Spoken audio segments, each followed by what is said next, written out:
Hi folks, welcome to another episode of My Life with Robert Burns.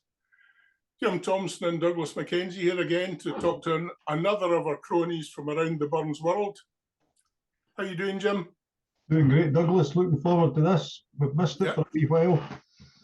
And are you enjoying this September weather? I am. I was out in the garden with my granddaughter earlier on and we had a great time, really enjoyable. Good, good. Firstly, folks, let me apologise for taking so long to get to our next episode. It's been quite a long time since we did episode 110. It's been down to holidays, both of ourselves and of our guests, and also a little bit of ill health thrown in there. So apologies for that, but we're back on the road again now. Tonight's guest, folks, is a teacher, a translator, a Burns scholar, and she's the first person that we've spoken to from her part of the world. So, cronies everywhere, please welcome Hanna Dyka. Hanna, how are you tonight? Thank you. I'm fine. Thanks. Hanna, we always start these podcasts with a very simple question. Can you please tell us a little bit about yourself? I'm Ukrainian, and I was born in the middle of the previous century. Oh, wow. I was born in 1951. What is interesting maybe for you is that I'm of mixed origin. My mom comes from the west of Belarus, so she's of mixed Belarusian Polish origin, and my father comes from the northeast of Ukraine. My parents were doctors. My father served in the army as he was summoned before the Second World War, and he served in the army as a military doctor. And so when I was about three, we came to a small town of Boyarka near Kiev. And there I have been living, in fact, all my life. And is that where you went to school? Is that your first school? Yeah, I went to school there, and I'm very thankful to my school, to my teachers, because my first English teacher at school was Bronislava Żurechivska, Bronislava Ivanivna Żurechivska. She was a devoted teacher, and thanks to her, I had my first speech on Robert Burns. When at that time, we began learning foreign language in the 5th form. It was the first form of our secondary school. And when I was in the 8th form, she organized a sort of an English speaking club for us. And once I was given a task to prepare a report on Robert Burns. Very good. Yeah. And I recited his poem, My Heart's in the Highlands, told about his life. I even drew his portrait,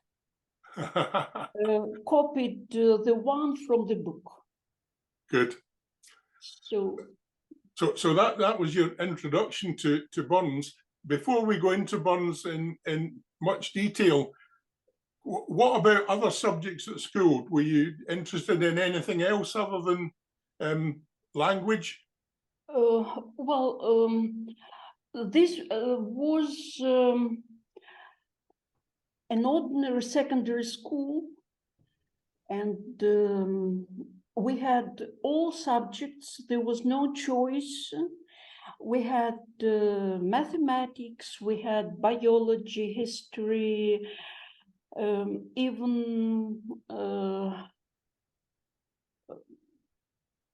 well, gardening and all sorts of things, cooking, working with tools as a plumber. It was very interesting. All the practical things. Yeah. I think the schools in the UK perhaps would be better off teaching some practical things, because not everybody wants academic subjects. Yeah, but as for our Ukrainian language and literature teacher, Polina Mikhailivna Klimenko, she was also a very talented teacher. We wrote lots of essays, lots of compositions, and it somehow helped me to get used to express my thoughts in writing. Very good. And how did you progress from there to become a teacher yourself? Oh, well, I entered the Institute of Foreign Languages. At that time, it was called Kiev Pedagogical Institute of Foreign Languages. Now it's a linguistic university. Uh-huh. And so I graduated from university and worked as a teacher, teaching English at different places. It was a medical university. It was our university where once I taught the history of the language. And it was a village school. It was a specialized school in the center of Kiev. And that school was very special for me because we met with Peter Kormilov there. Oh, yes, I know Peter. So it happened somewhere at the, what year was it? Maybe 2009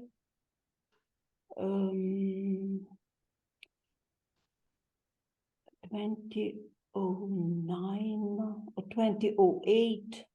Mm-hmm. He came to our school with one more gentleman. They represented the Ministry of Education. Yeah. And it was very lucky for me because at that time I was thinking about publishing a book of Robert Burns in Ukrainian, collecting different translations. By that time, 2 of my translations had been published, Mm-hmm. but I realized that a book of a bilingual edition would be a good present for the 250th anniversary. Excellent. And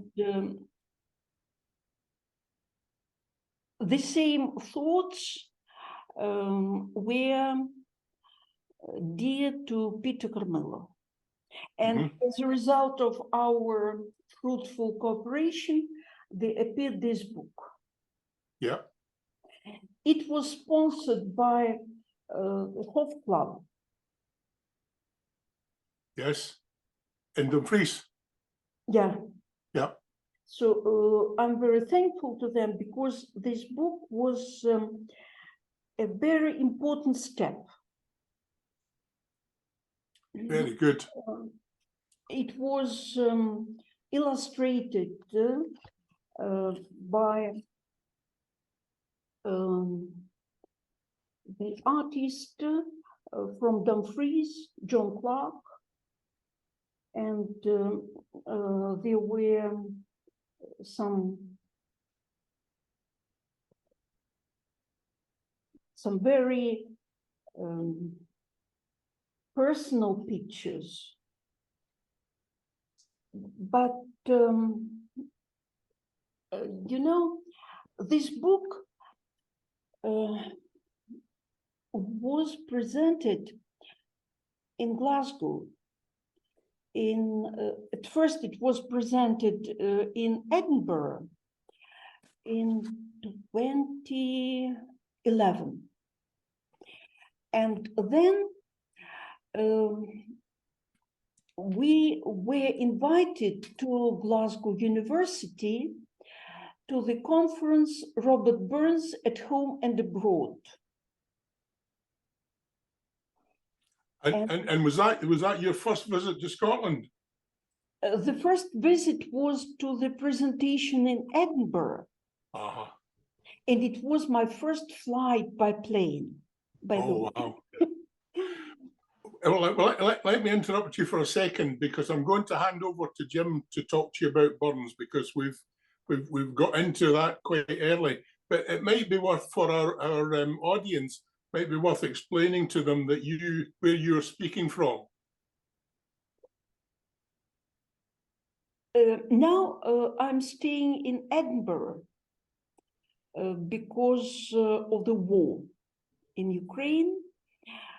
My daughter came to Edinburgh last spring, and she wanted me to come with her.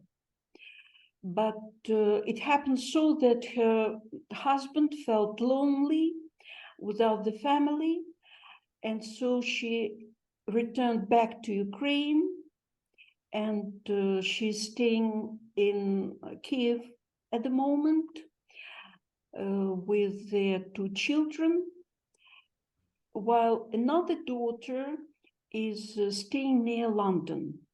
All right. Hanna, also with her children. Yeah. So they're all safe at the moment? Yeah. Good, good. And my son is also in Ukraine. Okay. I'm very thankful to the host family who invited me and the Kellys, and now I'm staying with Mary and Martin, who helped me with the Zoom. Yes, and together with her neighbor Shivona. They're very kind and very helpful. Excellent.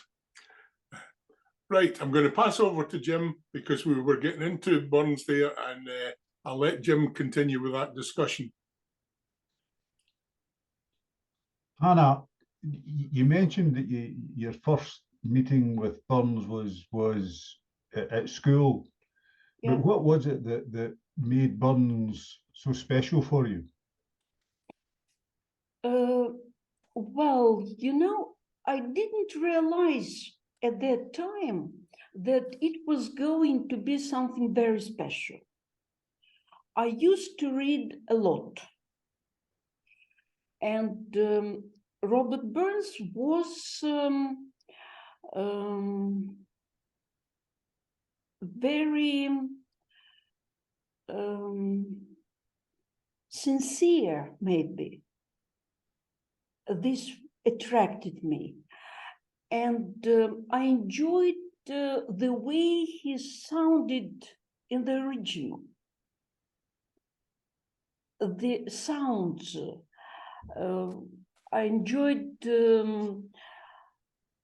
this, the melody of the sounds.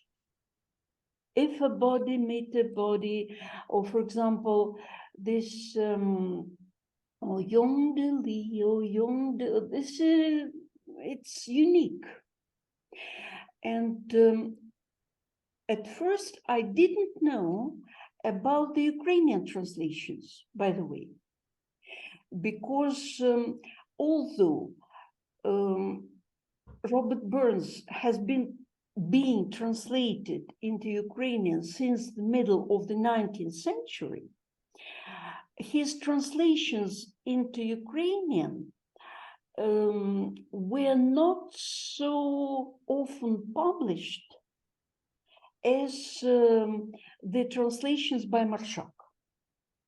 There was no Robert Burns in Ukrainian in our school library, and there was no book of Ukrainian translations in our local library.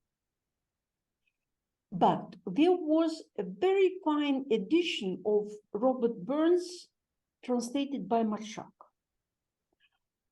I borrowed the book and I didn't want to return it. So I kept it for more than a year. But then I realized that I had to return it.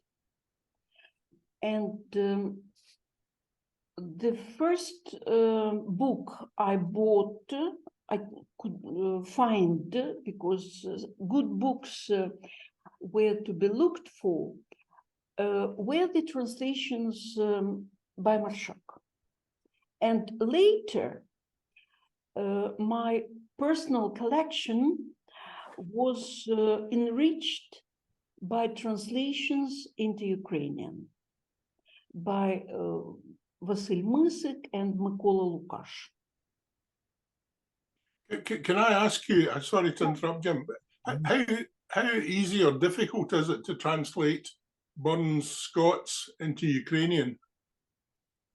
Well, you see, the translation into every language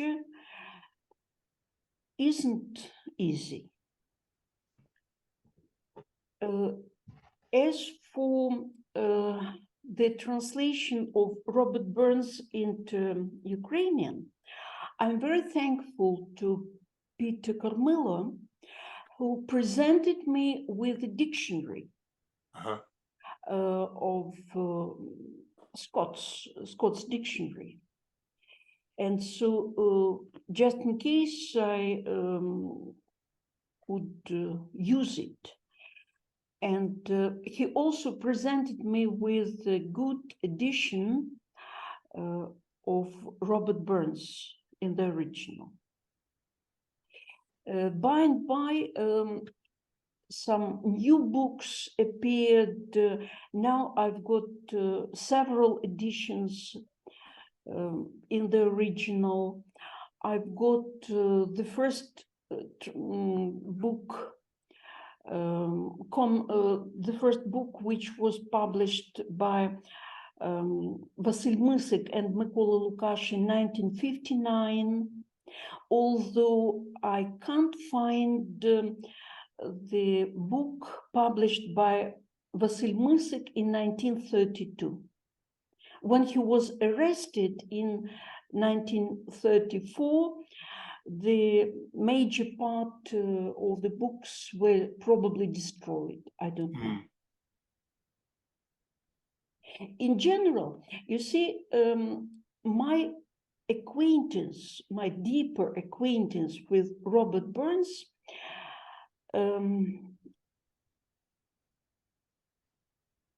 let me get acquainted with a lot of very interesting people. people who are researchers, who are translators, who are musicians, and for example, such Ukrainian researchers of the translations into Ukrainian, as Valentina Savchin. She is a very deep researcher of Mykola Lukash's translations. She is from Lviv, from Lviv University, and at the moment she works in Sweden. She was invited there. Another very interesting researcher is Natalia Hrytsev, who defended her thesis on the translations of Vasil Mysyk. These are the major translators of Robert Burns in the 20th century. But there were other translators. Such interesting translators as Olena Brasalina, Olena Olir, Olga Smelnitska, a lecturer in Kiev University, Vitaly Rachuk, another professor, Anatoly Tkachenko, so lots of people in Ukraine. Very interesting people, researchers in Scotland, for example, Jim Thompson.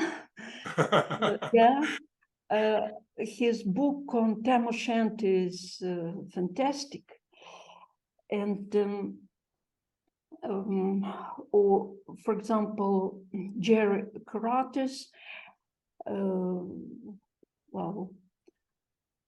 and Murray Pittock, who invited me to write a chapter devoted to Ukrainian translations in the book, The Reception of Robert Burns in Europe. So that was another step. Because you see, some things are taken for granted. For example, everyone in Ukraine knew that the first translation was published in Lviv in 1874. Wow. And the translation was belonged to Vasil Kulik. But nobody thought how it was published, who published it. At that time, Lviv and Poltava, where Vasil Kulik lived, belonged to different states. Lviv belonged to the Austro-Hungarian Empire, and Poltava was a town in the Russian Empire. And so I asked a simple question: who published this translation? And it turned out that it was not known at that time. I made a small research and came to the conclusion that it was published by Alexander Konyski. Alexander Konyski was a very interesting person, a poet, a lawyer, a public figure, a writer, and he is the author of the sacred anthem of Ukraine, There are two anthems, the state anthem and another so-called sacred anthem, who is often performed in churches. O God Almighty, save protect our Ukraine. So he is the author of this anthem. And in the middle of the 19th century, there appeared such so-called brotherhoods in Ukraine. People conscious of their duty before their nation, before their country, before common people who were to be somehow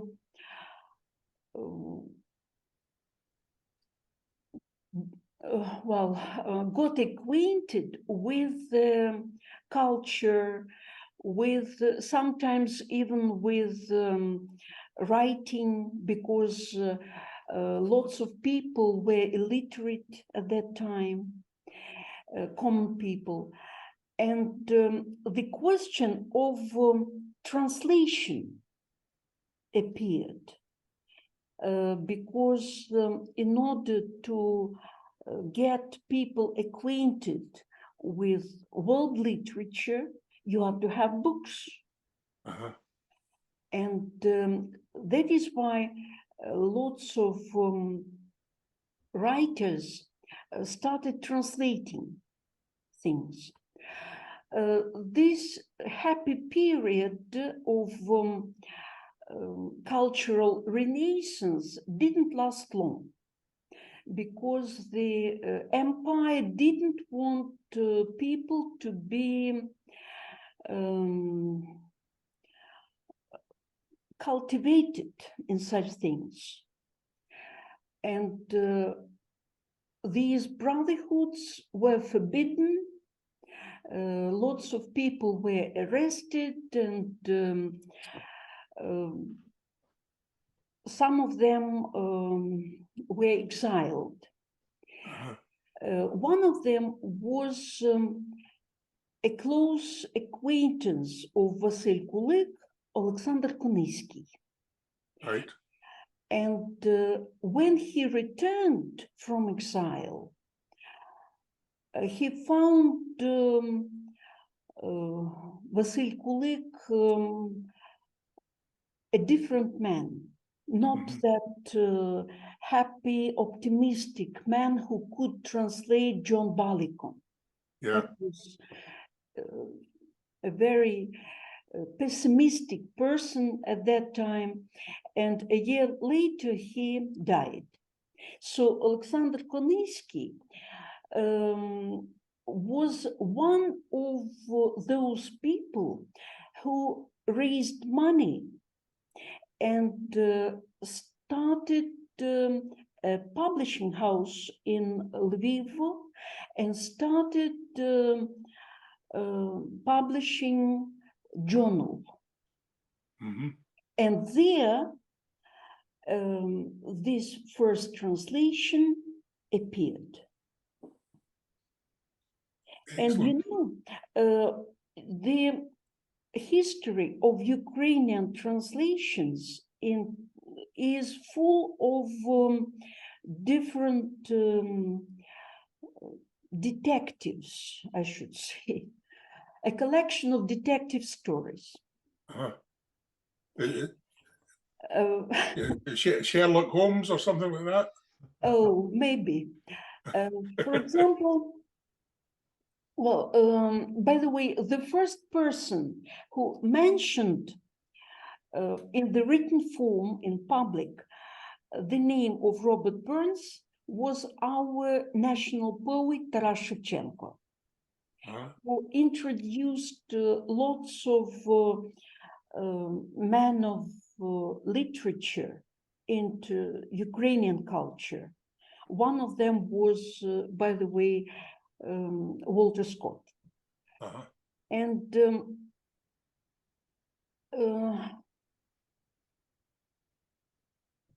there were, well, all those people who translated Robert Burns into Ukrainian were volunteers. There was no order from state, because the Russian Empire wasn't interested in Ukrainian translations. The language was the printing, publishing books in Ukrainian was forbidden. There were several decrees which forbade publishing books in Ukrainian. That is why Ukrainian writers used Austro-Hungarian territory for publishing books in Ukrainian. And but can I actually ask about the more specific translation? So, you know, do you have a favorite Burns poem which is your favorite when it's translated? Oh, you see, there are lots of, this is our new book, which appeared last year and was presented on the 25th of January, just a month before the war. Right. There is a very short poem which was translated by me. Grant me, indulgent heaven, that I may live to see the miscreants feel the pains they give, deal freedom, sacred treasures, free as air, till slave and desperate be but things that wear. Excellent, well done. And how does that sound in Ukrainian? I called it Дай Боже, so God permit. О Всеблагий, будь милостив і дай мені дожити, щоб щире каяття негідників узріти, свободи цінностей священних торжество, і щоб раба і деспота вже не було. Wow. Even though we don't understand that, you can hear the passion in it. Yeah. Jim, sorry, I interrupted there. Hanna, what are you actually doing at the moment? You must be doing something. Me? Yeah. What are you researching at the moment? The matter is that while still in Ukraine, in 2020, I published an article on a visit of a Soviet delegation to Scotland. One member of this delegation was our Ukrainian poet, Pavlo Tychina. And during his trip, he made notes. He mentioned what places he visited, what people he met, and he mentioned Hugh MacDiarmid, that they met in Glasgow, they spoke, they promised to continue the acquaintance, to translate each other's poetry.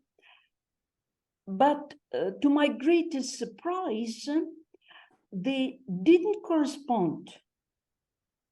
Although, as you see, Pavlo Tychina was going to. And at the same time, I read that Hugh MacDiarmid spoke at some sort of celebration of Taras Shevchenko's centenary or some other event about Taras Shevchenko. So when I came to Scotland, I thought that, okay, I'll go to the library and I'll find this material. I'll find his speech, I'll find where he spoke, and I'll find more material about the stay of the Soviet delegation in 1949. As for the delegation, I have found lots of material in the archives of Scottish USSR Friendship Society. I have found more about the places they visited, about people they met. So now I'm ready to write more about this. But as for Hugh MacDiarmid's speech on Taras Shevchenko, I was lucky to find only his draft manuscript in the National Library, in special collection. These were some notes where he spoke about Taras Shevchenko, but he spoke more about Scottish revolutionaries than about Taras Shevchenko. And now I'm trying to find about something more about this celebration. And unfortunately, I can't boast of any fruitful results. But you're keeping trying. Yeah. Yeah, good, good. Yes, but thanks to this research, I got acquainted with Alan Reich, and he helped me with reading of understanding of some of the words which were used by Hugh MacDiarmid, because it was just horrible handwriting. My goodness. Have you had any access to the Robert Burns Birthplace Museum? Well, as for Birthplace Museum, I have, as I have mentioned to you, I have found some interesting information that in 1956, a Soviet Organization for Cultural Relations with Foreign Countries, VOX, sent some music sheets by the composer Lebedynsky. And nothing is mentioned about this music. Even in the online articles about him, and nothing is probably known to the authors of the article on musical settings of Robert Burns in Marshak's translation in Scotland as well. It must be a bit of a almost like finding a needle in a haystack, to use that term, and trying to find these wee nuggets of information and putting them all together. So probably it is still kept there, because if it was sent there, then it should be kept. So I tried to get in touch with the museum. Yeah, I'll try and put you in touch with Chris Waddle, because yes, if anybody knows, it'll be Chris. Yeah, and Chris listens to these podcasts, so almost immediately when he watches this podcast, he will be able to tell you. Very nice. And the publication in Burns Chronicle, my article devoted to Yuli Matus's setting musical ballads on Robert Burns's lyrics, were also not known in Scotland. Ah.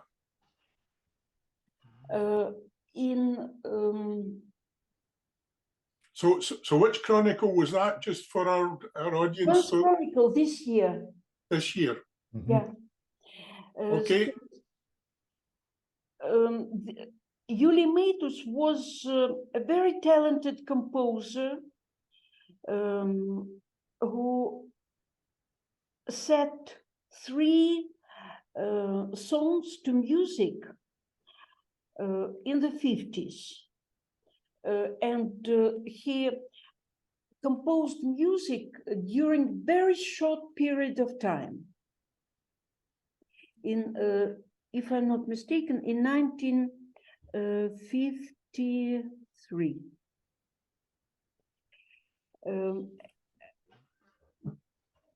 But only one song was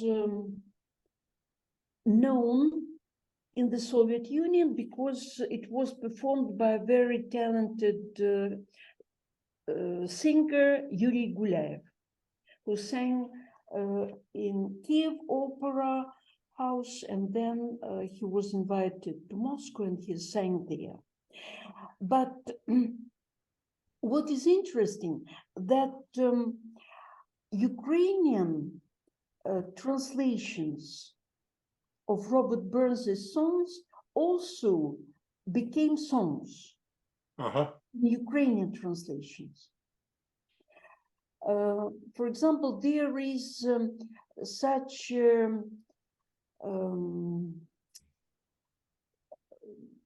music group in Lviv, Picardійська Tertia. They perform a cappella. Highly professional singers, and they perform Oyon Deli. I can read the translation into Ukrainian made by Mykola Lukash.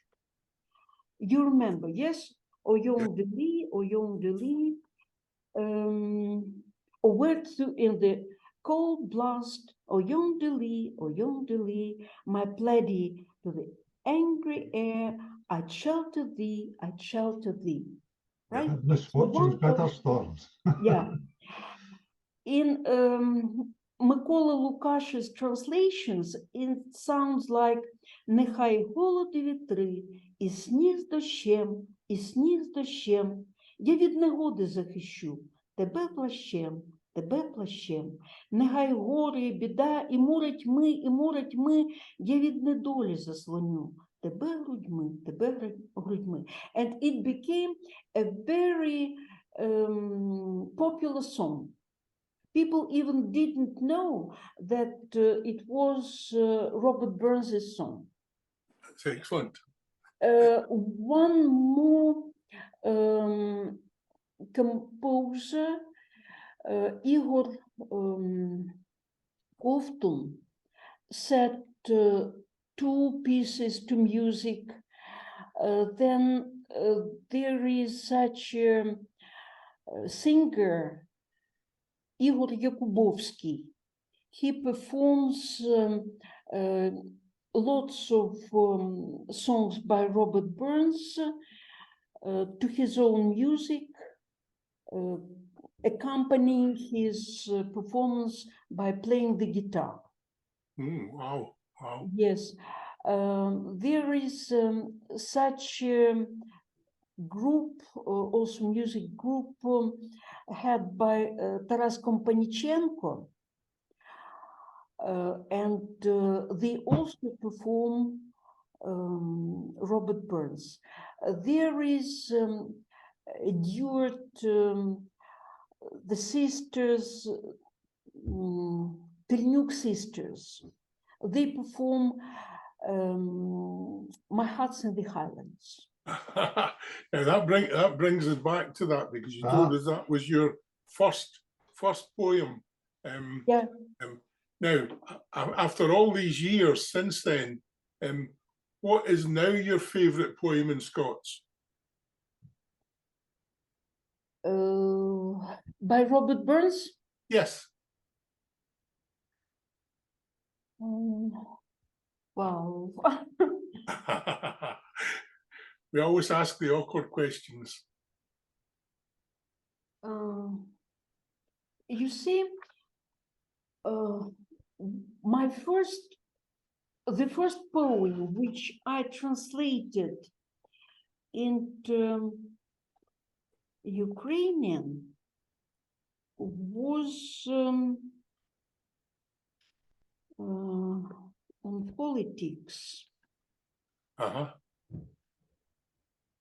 In politics, if thou wouldst mix and mean thy fortunes be, bear this in mind, be deaf and blind. Let great folks hear and see. Very good. When I read one, it wasn't for the first time. I read it before, but once when I was reading a collection of his poems, which I had in the original, I realized that this is our modern poet, not the poet who lived 200 years ago, but the person who speaks about our problems. Yeah, the things he said are still relevant today. Absolutely. Yeah. And there is a very touching poem of Von Kiss, translated by Mykola Lukash. There is fantastic translation of also by Mykola Lukash of Sweet Afternoon. You have chosen well. І ти, моя пісня, ніжненько звучи. You see the melody. Yeah. So, in general, as I have mentioned,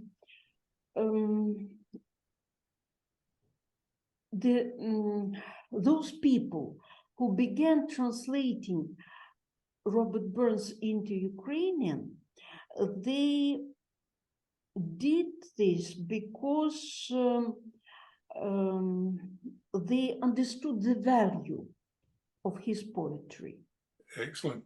Our national poet Taras Shevchenko called Robert Burns a national and a great poet.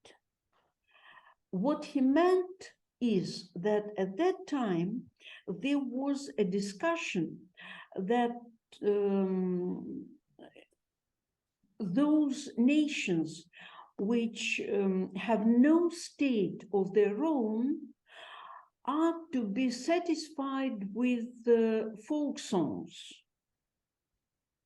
They shouldn't aspire to creating great literature. Uh-huh. And Taras Shevchenko appreciated Robert Burns for being both folk, national, and great at the same time. And Excellent. this is very well stressed by Volodymyr Movchenyuk, who wrote the introduction to our book, to this new edition, Our Ukrainian Robert Burns, where he analyzes the way Robert Burns became known to Ukrainians. And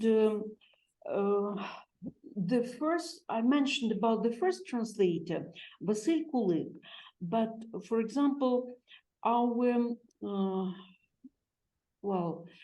also great poet, Ivan Franko, he was a translator, philosopher, a politician. He also translated some poems by Robert Burns, and he wanted to show him from different angles. These translations were devoted to the centenary since his death, and were published in 1896. He translated an article from the Austrian newspaper by Federn and included his own translations. He translated A Man's for That as well, and about the Dale, and about the poem devoted to his father, and so on. So he tried to show him as a personality, and he stressed that Robert Burns was a personality, unique. Excellent. Yes. Hanna, we've got about 10 minutes left. Really?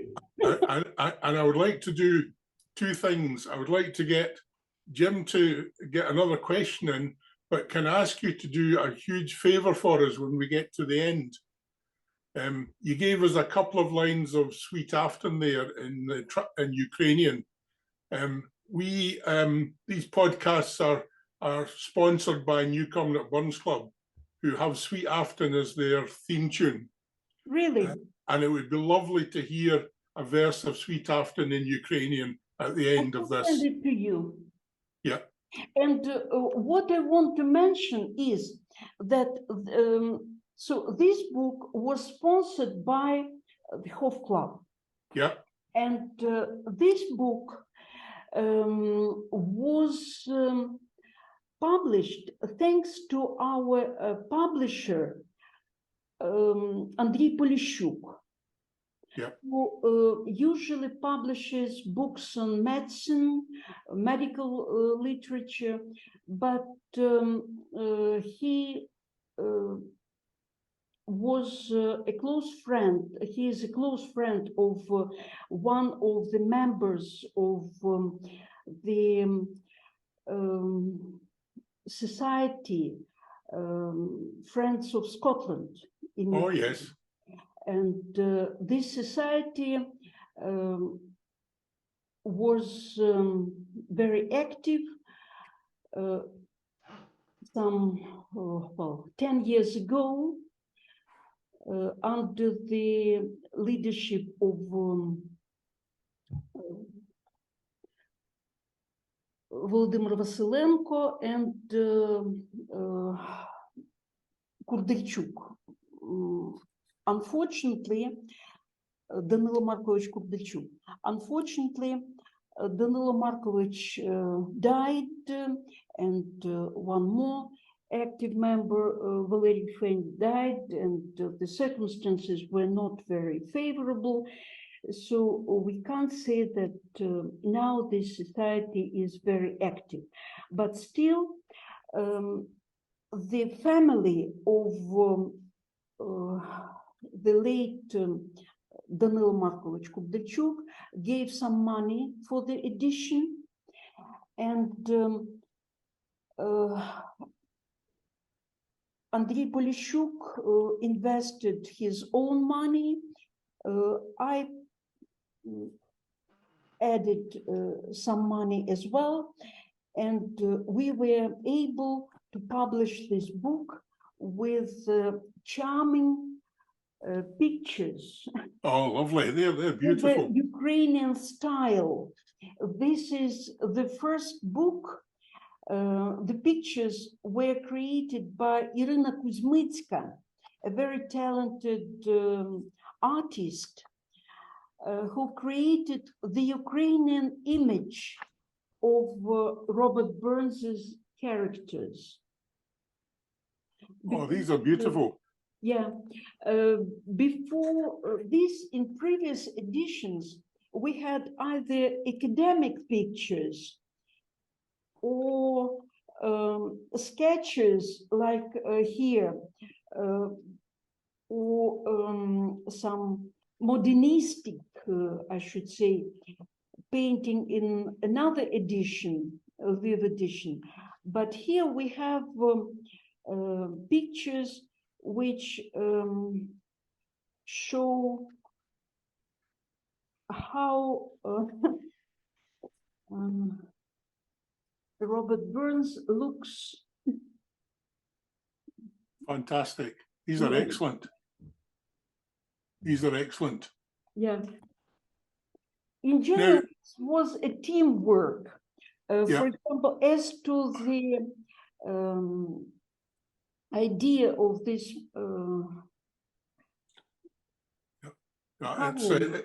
it's absolutely lovely. Yes, it was the idea was mine, and I found the tartan, Robert Burns's tartan, and our publisher Andrei Polishuk found the proper Ukrainian tartan. It is called plachta. This is also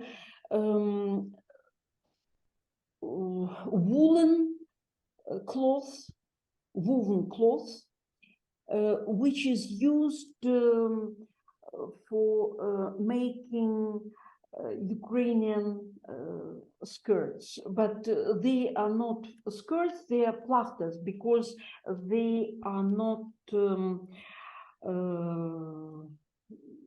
well, this is just a piece of cloth, like tartan. Lovely. And the introduction was written by a scholar, as I mentioned, a great lover of Taras Shevchenko, Volodymyr Movchenyuk. Unfortunately, he died. Well, this is one more picture by. Oh, that's lovely. That's lovely. Yeah. Tim, we're nearly out of time. Is there any quick point you want to raise with Hanna before we ask her to give us Sweet Afton? No, I really don't.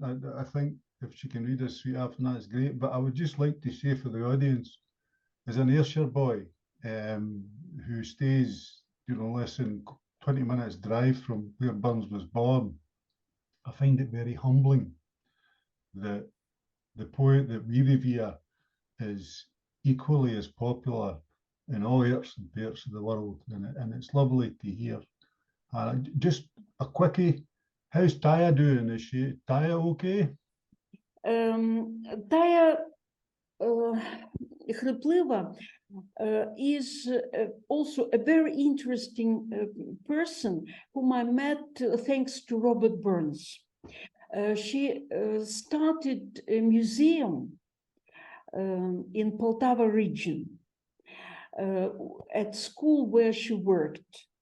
Now she moved some years ago, she moved to another region, to Sumy region. She still works at school. She spent some time in Scotland, in Newcastle last year, and then she returned home to her beloved husband, Mykola. She's very active and continues her work. We are continuing writing essays. As you know, there is a competition. Yes, I judged it this year. School Yeah. children, right? And so when I worked at school, I started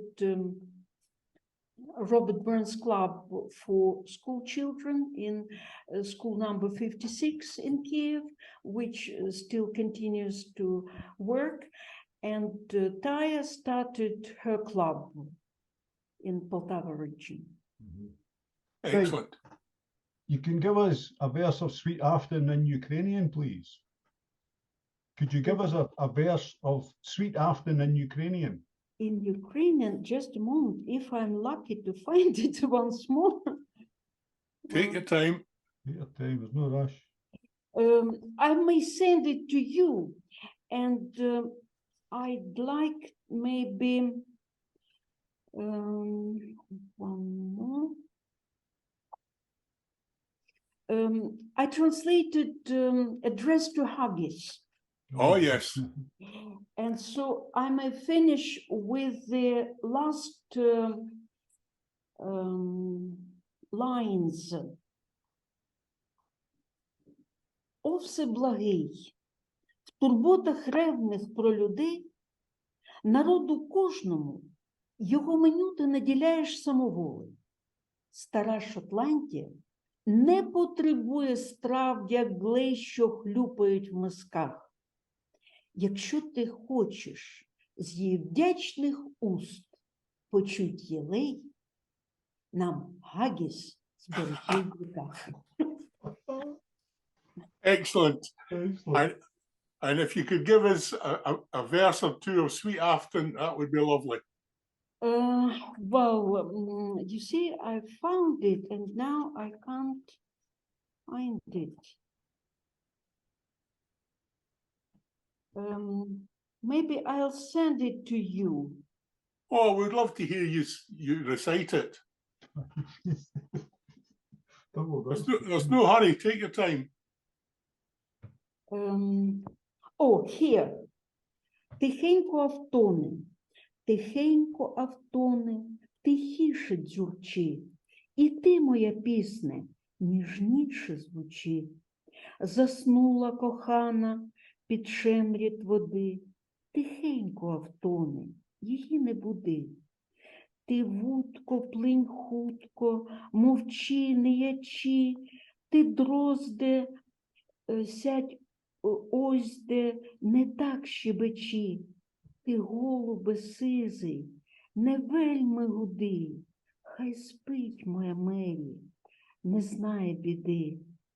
Де б'ють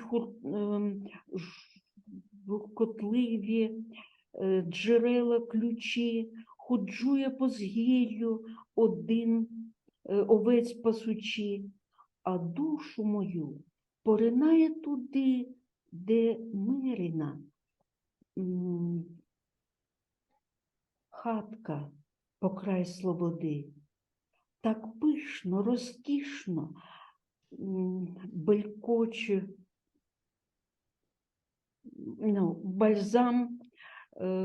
бальзам лючі, цвітуть над водою духмяні кущі, як вечір огорне поля і сади. Ми ходимо з Мері гуляти сюди. I need glasses. That was excellent. That was absolutely beautiful. Thank you very much for that. And I would just like to finish by saying, Hannah, thank you very much for spending time with us and telling us all about your life with Robert Burns. Thank you. Thank you very much for your kind invitation. Yep, we're delighted to talk to you. All the best to you.